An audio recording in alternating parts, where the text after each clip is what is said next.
수술실 마취 환자 상대로 점점점입니다.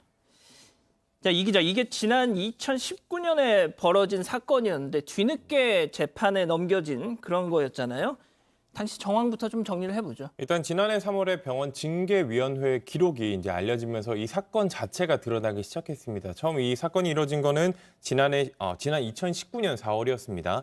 이 가해자인 이제 피고인이 되겠죠. 이 가해자는 해당 병원에서 인턴 과정을 밟던 중에 이 수술실에서 마취된 여성 환자의 주요 신체 일부분을 추행한 혐의를 받고 있습니다. 뭐 좀 더 신체를 만지고 싶으니 뭐 수술실에 있겠다, 뭐 이런 등 부적절한 발언을 상당히 많이 한 것으로 이제 징계위 기록에 나타나고 있는데요. 일단 동료들이 제지를 했습니다. 동료들이 제지한 이후에도 이 마취된 여성 환자를 계속해서 추행을 하고 환자를 대상으로 부적절한 발언을 하기도 했고 또 동료들에게도 이런 성적인 부적절한 발언을 한 것으로 확인이 되고 있습니다. 자, 이게 지금 보니까 말이죠. 동료 의사들의 제지에도 불구하고 더군다나 인턴 의사가 인턴이라고 하면 기자로 치면 정말 수습 기자 아닙니까? 네, 가장 그렇지만 예. 만약 나중에 간다면 전문의가 되고 어. 직접 수술을 집도하는 의사가 될 수도 있잖아요. 그런데 벌써부터 이렇게 했다는 것이 조짐이 심상치 않았습니다. 아니 그러니까 제가 이걸 좀 보고 황당했던 게 그 인턴이라면 정말 가장 경직되고 가장 어떻게 보면 막 바짝 긴장하고 있었어야 될 그런 때인데 야 어떻게 이런 일이 가능했을까 말이죠.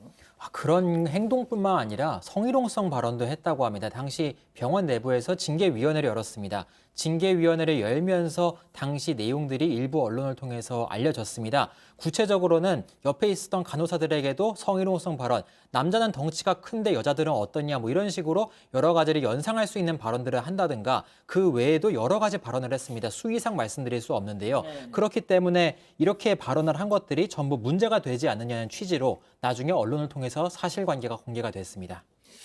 자, 소장님, 진짜 뭐 의사들은 이 히포크라테스 선서라는 거 뭐 이렇게 하잖아요. 그러면서 생명을 다루는 의사의 윤리, 책임 이런 거에 대해서 정말 각별한 각오를 하고 하는데, 야, 진짜 환자를 상대로 이런 짓을 했다.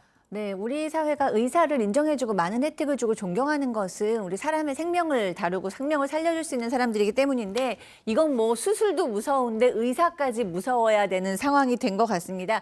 저는 개인적으로 이 의사 성도착 문제는 없는지 정신질환은 없는지 도리어 치료를 받아야 되는 사람이 아닌가라는 생각이 들거든요.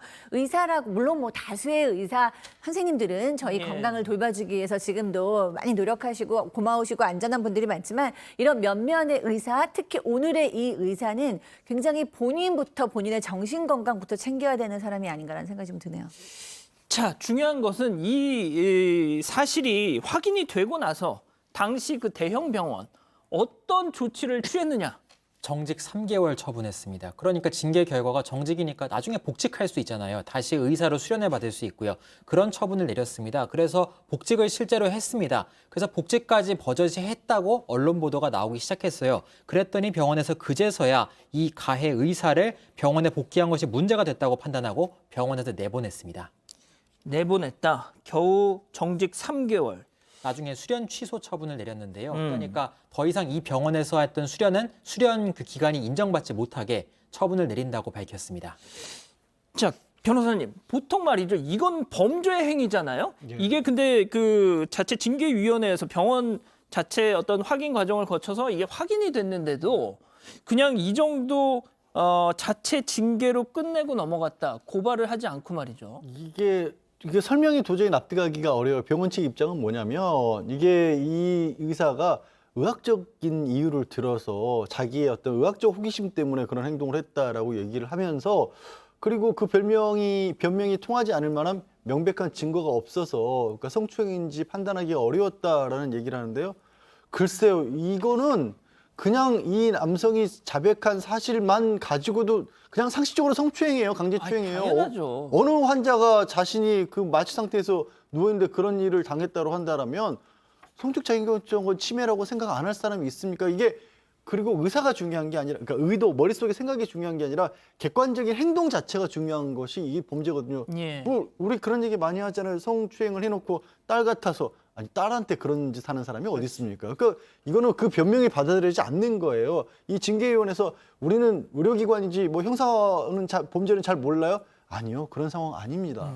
자, 그런데 문제는 정직 3개월, 그러니까 3개월 뒤에는 다시 자기 그 의사 뭐 회복한 거잖아요. 의사 면허는 그대로인 거지 않습니까? 일단 의사 면허 국가고시를 합격을 하면 의사로서의 자격이 주어지죠. 그리고 이제 이른바 전문의 과정을 거치는 것은 그 이후에 전문의라는 또 별도의 자격이 주어지는 겁니다. 그러니까 이 지금 의사 같은 경우에는 정직했다가 복귀를 했기 때문에 여전히 전문의 과정을 밟을 수도 있는 거고요. 어허. 그리고 이미 그 전문의가 아니더라도 그냥 뭐 개원해서 활동하는 데 있어서는 아무런 지장이 없는 상태였던 겁니다.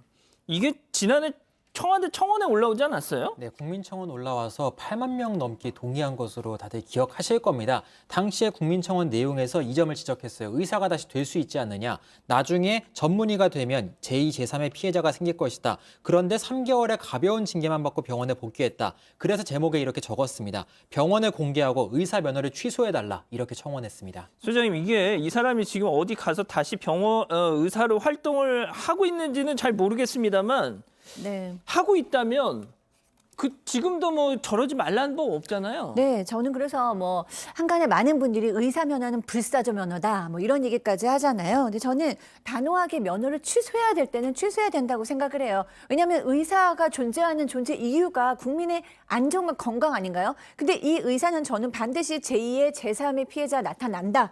라는 생각이 들거든요. 이 의사가 치료받지 않는다면 인턴 때도 이런 행동을 했는데 정말 선생님이 된 후에는 불보듯이 뻔한 건 아닙니까? 자, 그런데 시민단체 의료정의 실천연대가 어제 서울 송파서에 고발을 했네요. 그러면 이게 만약에 의사면허 취소, 지금 이게 가장 큰 쟁점인 것 같은데요. 네. 그렇게 될 수 있습니까? 가능성이 굉장히 낮다라고 말씀을 낮다고요? 드려야겠네요. 왜냐하면 올해 국회에서 굉장히 뜨거웠던 게 의사법을 고치는 거였습니다. 어떤 식으로 고치는 거였냐면 이게 뭐 다른 어떤 범죄, 특히 성범죄 같은 무거운 범죄를 저질러서 실형 이상 선고를 받으면 의사 면허도 당연히 취소를 시켜야 된다라는 거였는데 예. 왜 이 얘기가 나왔냐면 현재로서는 의료법 위반으로 실형 선고를 받지 금고 이상형을 받지 않으면 면허 취소 안 되거든요. 아, 이거 의료법 위반 아닙니다. 그래서 설령 여기서 금고 이상 형이 나와도 형사처벌은 받을 수 있을지 몰라도 자동으로 면허 취소되지 않습니다. 예. 아니, 그리고 말이죠, 변호사님, 저 이것도 좀 궁금한 게, 이 병원 있잖아요, 병원. 네. 그냥 3개월 정직 처분하고 그냥 뭐 이 사람 내보내고 그냥 이렇게 했던 병원은 그냥 이렇게 가는 겁니까? 사실 이게 뭐 직무상으로 이 명백하게 고발 조치를 취해야 할 의무가 있느냐든 좀 따져봐야 될 거긴 합니다만, 왜냐하면 이게 어찌됐든 수련 과정이었기 때문에 그 병원 측도 경영자로서의 책임 같은 걸 물을 수가 있는 거거든요. 환자에 대한 보호가 분명히 있기 때문에. 그런데 그거는 아니더라도 최소한 저는 이 정도의 상황이면 성범죄에 대한 방조를 한 게 아닌가 하는 생각이 들어요. 병원 좀 더 적극적으로 검토를 해봐. 물론 시기라든가 아니면 그런 일이 한번 뭐 적발이 되고 나서 나중에 또 이런 일이 있도록 방조했다든가 이런 것들까지 좀 따져봐야 할 필요가 있지만, 그런 생각이 들 만큼 병원의 어떻게 보면 처분이 굉장히 무책임했다라고밖에 말씀 못 드리겠네요. 알겠습니다. 첫 번째 사건 이렇게 정리하고요.